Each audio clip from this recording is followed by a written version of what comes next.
7:30 कर साहब आए हैं तो उन्होंने अनस को कहा जाके सोटी लेके आओ। उन्होंने लगाई है हाथ पे तो वो बैठा 2 मिनट बेहोश हो गया। तो उसके बाद उसको उठा के अंदर ले गया। 10-15 मिनट चीखें आती रही है उसकी आवाज़ें। तो हमने बहुत कोशिश की दरवाज़ा खोलने की, बाहर निकलने की, बंद था। 7:30 से लेके 5 बजे तक उसको अंदर रखा है और उसके साथ तशद्दुद किया, क्या किया उसके साथ बहुत कुछ, पता नहीं क्या कुछ करते रहे। उन्होंने सिटी स्कैन किया तो उसने बोला इसका तो दिमाग डैमेज हो गया, ख़त्म हो गया। बच्चा हाफ़िज़ कुरान अब होने वाला है, वो तो बाप को वो तो बातें भूलती नहीं है कि पापा मैं आपको ऐसा सरप्राइज़ दूंगा, मैं इंशाल्लाह इस रमज़ान में तरावी के पीछे खड़ा हूँगा। वेंटिलेटर में 4 दिन बेचारा उधर से सिस्कियाँ लेता रहा। उसके बाद वो तो हो गया, बेचारा चला गया, और क्या कर सकते। अस्सलामुअलैकुम नाज़रीन, आप देख रहे हैं सोशल क्लिक और मैं हूं आपकी मेज़बान साइमा शहजाद। तालिबे इल्म ने एक दिन की छुट्टी कर ली और उस्ताद ने उसको इस कदर तशद्दुद का निशाना बनाया कि वो अपनी जान से हाथ धो बैठा। इनके अहले खाना हमारे साथ मौजूद हैं, बच्चे के बात करते हैं इनसे। 13 साला बच्चा जिसको तशद्दुद का निशाना बनाया गया और उसके बाद वो जो है वो ज़ख्मों की ताब ना लाते हुए दम तोड़ गया। इनसे बात करते हैं कि ये किस तरह वक़्वा पेश आया, मदरसे में क्या हुआ उसके साथ। अस्सलाम वालेकुम। जी वालेकुम सलाम।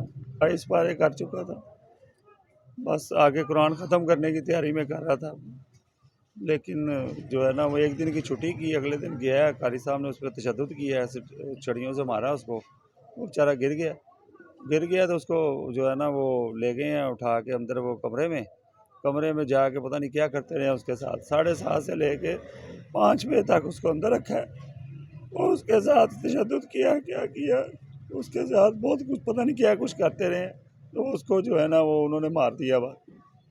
और ये ऐसे जालिम हैं, दरिंदे हैं ये, और इनको कोई एहसास नहीं आया कि यार मेरा भी बच्चा कोई हो सकता है इस तरह का, मेरी औलाद ऐसे हो तो मैं उसके साथ क्या करूँगा। बल्कि उनको हॉस्पिटल ले जाने के बजाय उससे जब पूछा गया है, वो कहता है, जनाब कह रहे हैं कि जी वो अगर हम हॉस्पिटल लेके गए तो प्राइवेट हॉस्पिटल लेके जाएंगे, अगर इसको लेके गए, नहीं तो हम लेके गए तो इसको जो है ना वो उधर मीडिया आ जाएगा, उधर पुलिस आ जाएगी, उधर फलां आ जाएगा, वो हमें ख़तरा है।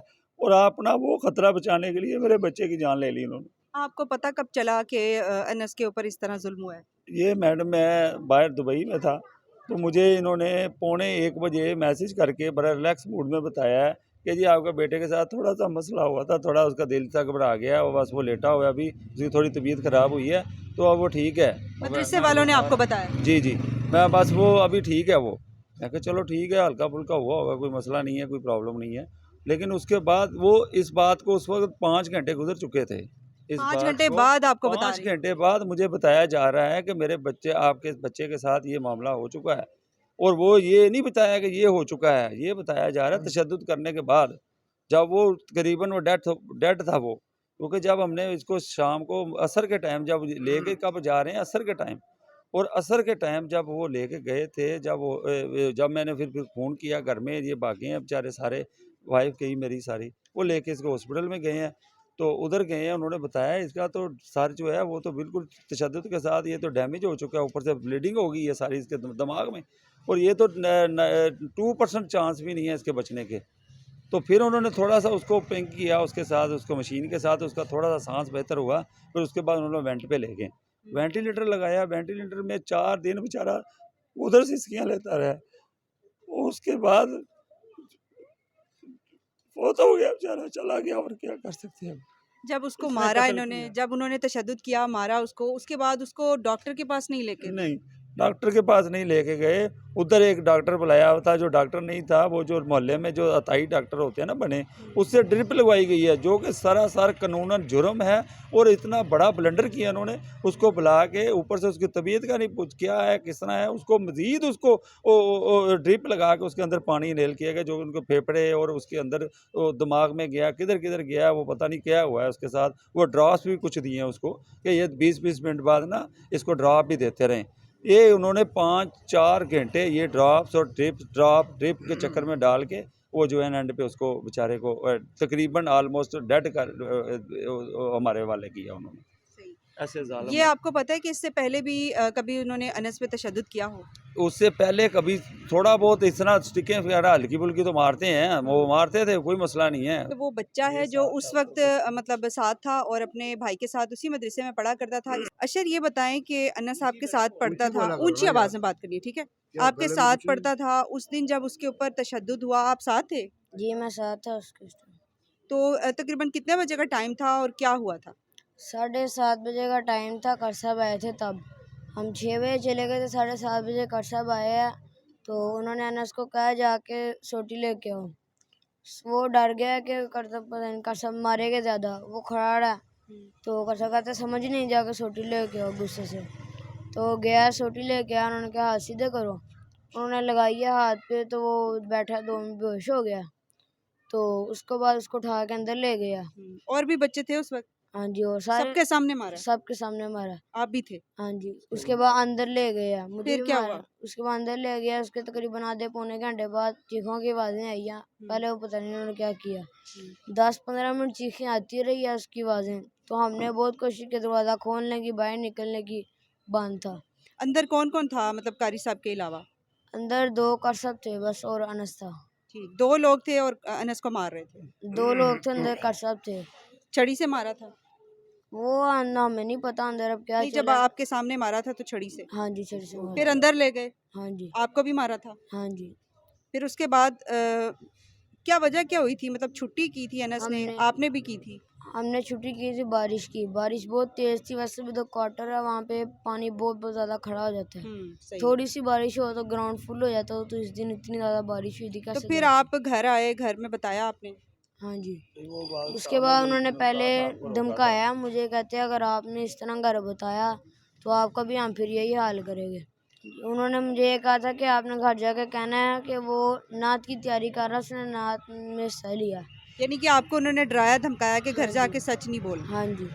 तो मैं डर गया, फिर मैंने घर आके यही कह दिया। उसके बाद जब मैं गया हूँ तो लेटा हुआ, उन्होंने मैं देखा अंदर जाके। फिर आप दोबारा कितनी देर बाद गए थे? दोबारा जब मैं उधर मदरसे में गया था, उसकी कोई जोहर की नमाज से पहले पहले 1 बजे तक। तो इतने घंटे अनस उधर ही रहा? हाँ जी, तब उन्होंने उसकी टांगे रुमाल से बांधी हुई थी, इस तरह साज हो रही थी और हाथ उसके इस तरह पड़े हुए थे। तब का सीधा, तब का बेचारा तब किसी तरह लेटा हुआ था। उसको कोई होश थी? नहीं, होश बेहोश नहीं थी, था? बेहोश था। फिर? उसके हाथ मैंने इस तरह दोनों रखे, एक रखा है फिर इस तरह हो गया, दूसरा रखा है फिर इस तरह हो गया। मतलब तब वो अकड़ गया था पूरा उस टाइम। तो मैं फिर बाहर आया, हम कसब आया ऊपर से। मैं कसब इसके तो हाथ भी नहीं सीधे हो रहे, मैंने उसको सीधा किया। तो कसब कहते हैं वो बस इस तरह थोड़ा हो गया होगा, उसने तब से इस तरह हिलाया लेना, इसलिए हो गया। तो मैं कहा ठीक है। उसके बाद फिर उन्होंने ना डॉक्टर को बुलाया जोहर की नमाज के बाद तकरीबन 2 बजे तक। तो डॉक्टर आए हैं, उन्होंने ड्रिप लगा दी उसको। 2-2.5 घंटे की ड्रिप थी, तब तक असर भी हो गई थी। तो वो ड्रिप असर से कोई 10 मिनट पहले ख़त्म हुई है। तो बाबा को तब उन्होंने रात का किया और नहीं किया मुझे नहीं पता। आपने जब अनस को देखा कि उसकी हालत ठीक नहीं है, बेहोश है, घर आके तब भी आपने नहीं बताया? तब आने नहीं ना दे रहे थे वो घर। आपको उधर ही बिठाया हुआ था? हाँ जी। सही। तो फिर असर के बाद उन्होंने पहले खुद ही फ़ोन किया बाबा को कि हम लेके जाते हैं हॉस्पिटल, लेकिन उन्होंने ये कहा कि हमने सरकारी नहीं लेके जाना, प्राइवेट लेके जाना है। सही। बाबा ने पूछा ऐसे क्यों, सरकारी क्यों नहीं लेके जाना? कहते वो 1122 को बुलाएंगे सरकारी लेके जाने के लिए। तो आपको पता हमारे पे पहले भी केसेस चल रहे हैं इस तरह के, तो मीडिया आ जाएगी, पुलिस इन्वॉल्व हो जाएगी इसमें। अच्छा अशर, मुझे ये बताओ, आप वहाँ पे इतने अरसे से पढ़ रहे हो और भी बच्चों पे तशद्दुद होता है, कारी साहब उनको मारते हैं? हाँ जी, मारते हैं बस। कभी पहले किसी बच्चे की डेथ हुई इस तरह?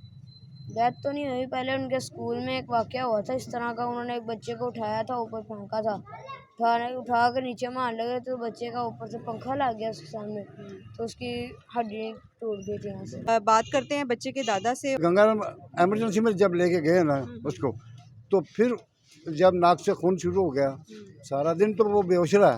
फिर उसको जदोकोब करते रहे। अब तो बाद में ये अस्पताल में इसका जब एक्सरे वगैरह किया, इसकी 3 पसलियाँ टूटी हुई थी।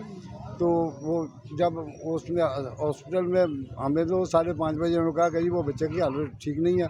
इन्होंने कहा कि वो उसको ले गए उधर। फिर 5:30 बजे उन्होंने घर में बुलाया। फिर मुझे उन्होंने फ़ोन किया कि जी वो फ़ौरन आ जाए, वो बच्चे को हालत नहीं ठीक है।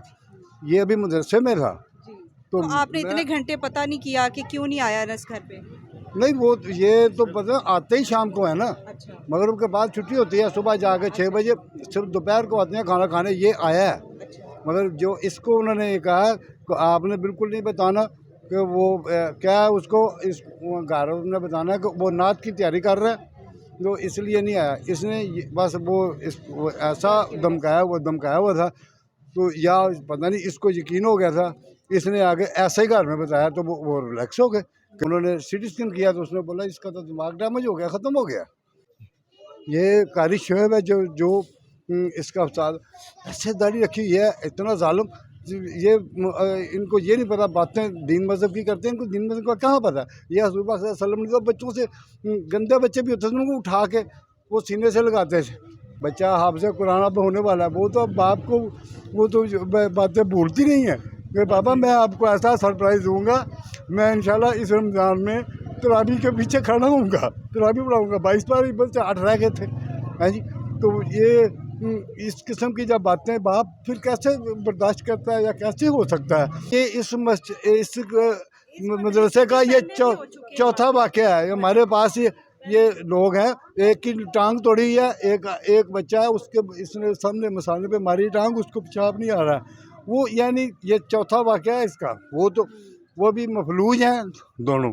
तो उन्होंने कोई कार्रवाई नहीं की उनके वालिदैन ने? नहीं हाँ नहीं, उसका बस छोड़ दिया। वो डरा देते हैं, जैसे दहशतगर्द होते हैं ऐसे डरा देते हैं।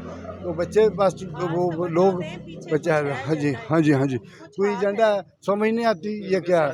तो मैं हैरान हूँ को हमारी गवर्नमेंट पाकिस्तान जो है ये इस किस्म के कार्यों पे एक्शन क्यों नहीं लेती है।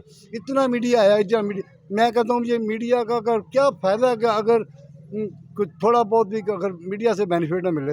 हम कसम खा के कहते हैं कि ये जो हम कह रहे हैं ये सेम है, को हम गलत बयानी नहीं कर रहे। बेटा क्या है हमारा, मैं इन सब से दरख्वास्त करता हूँ कि इसके ऊपर फिल फॉर एक्शन लिया जाए और ऐसे मदरसे जिसमें तशद्दुद हुआ है ये इनको बंद किया जाए, सील किया जाए। वज़ीर आला साहब, आपसे हमारी गुजारिश है कि मेरे भाई को कत्ल किया गया, हमें तो यही चाहिए, इंसाफ होना चाहिए हमारे भाई के साथ। मैं वज़ीर आला साहब से कहता हूँ सर हमारे साथ इंसाफ करे, हमारे साथ इंसाफ करे। हमें बहुत उम्मीदें हैं आपसे, हम गरीब बंदे हैं, हमारा और कोई नहीं है। ये सुना है कि ये जो मदरसे वाले ने इनके बहुत ताल्लुकात हैं, रिलेशन है, ये हमें लोग बता रहे हैं कि आपकी किसी ने नहीं सुननी, आपकी सुनी नहीं जानी। इधर जितना मर्जी मीडिया बुला लो, इधर कर लो उधर कर लो, आपकी किसी ने नहीं सुननी। ये मदरसे का नाम और कारी का नाम भी बता दो। मदरसे का जो सरपरस्त है उसका नाम है कारी अब्दुल वदूद, और ये नेशनल बैंक कॉलोनी में जामिया मस्जिद मदनी है, इसका तदरीसुल कुरान इसका नाम है। ये पहला वाक़या नहीं है, इससे पहले बेतहाशा वाक़यात हम सुन चुके हैं और इस कदर बेबस हुए में कि हम चाहते हुए भी कुछ कर नहीं पा रहे। उम्मीद करते हैं कि इनके साथ इंसाफ का मामला पेश आएगा। हमारी इस प्लेटफॉर्म के थ्रू आला हुक्मरान से अपील है कि इनके साथ इंसाफ किया जाए ताकि बाकी दरिंदों को इबरत का निशान बनाया जाए।